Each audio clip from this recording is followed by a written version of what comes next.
A lot of competition at Chelsea. John, let's come to your piece in the back page of the Mirror. Stir is stuck. Raheem sweating on exit or a season on sidelines at Chelsea. That's a pretty bleak prospect. How likely for Raheem Sterling is that, John? Yeah, look, I do think it's it's really in the balance now. I think it's a big 48 hours ahead for Chelsea. There's no doubt about it. They've got a hell of a lot of players to move within that period of time. Yes, they'd like to bring in more players. Jadon Sancho, of course. Potentially a striker yet.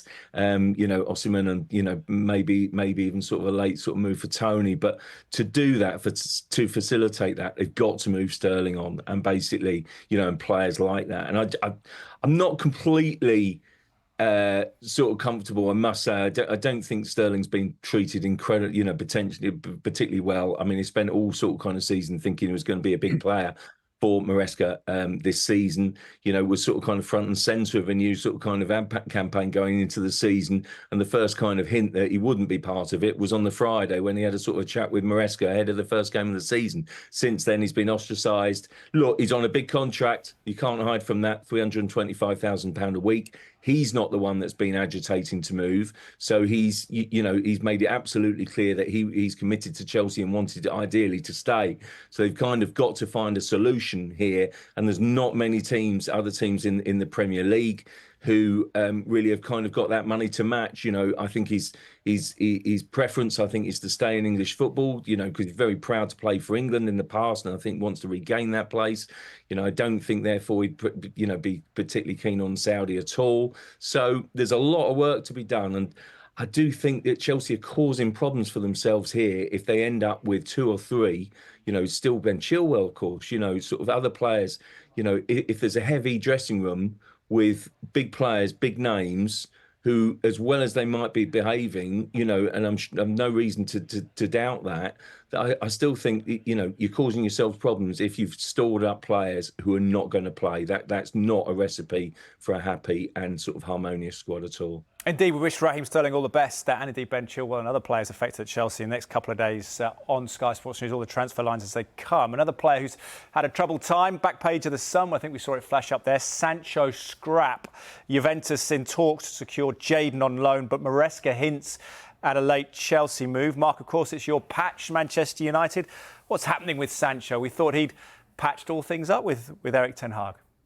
Well, it's an uneasy truce with Erik ten Hag, and I think both sides did it from a pragmatic point of view that, Sancho wasn't going to get his move to Dortmund, back to Dortmund. Ten Hag didn't really want this to continue for another season. I think the owners made it clear to both that it's in your best interest to bury the hatchet and let's see where it takes us. But I think there was always a possibility that Sancho would be moved on. And I think United's preference would be to do a deal with Juventus, because that would enable them to get him off the wage bill, whether it's by loan or by sale.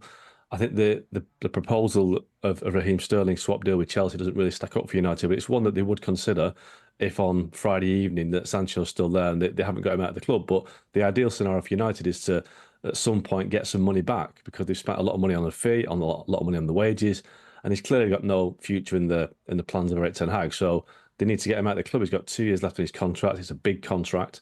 So I think Juventus are the favourites, but United aren't going to get what they want for him. But equally, they'll probably get more from Juventus than they would do with Chelsea, because if they're swapping for Raheem Sterling, they're not cutting costs, because they're going to have to take on Raheem Sterling's contract, which is longer than Jadon Sancho. So that one for me doesn't really stack up unless both clubs are desperate on Friday night. So Juventus, good option for Sancho, good option for United. Juventus need a forward now because Chiesa's going to Liverpool, so it does make a lot of sense, that one. OK, just before we go to the break, I'll come to John in a second, but Mark, what's your sense of the next couple of days as far as the transfer window goes? Do you expect it to be busy for Manchester United and across the board? I think it'd be one of the more interesting windows. I mean, the last few transfer windows have been a bit of a damp squib, haven't they? But I think with Sterling's future uncertain, with Sancho's future, Ben Chilwell, like John said, I think there are some big names out there that need a move. And one caveat is that the Saudi window doesn't close until October.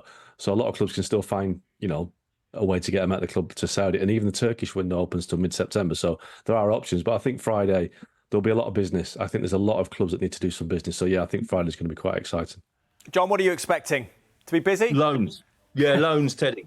I really feel that, you know, the last couple of days will be defined by a few clubs having to offload players, and suddenly you'll see decent names, decent opportunities pop up. And I do think, you know, even clubs that sort of almost hinting that they're done might just find a little bit more, you know, to find a creative loan and sort of kind of try and press ahead with that.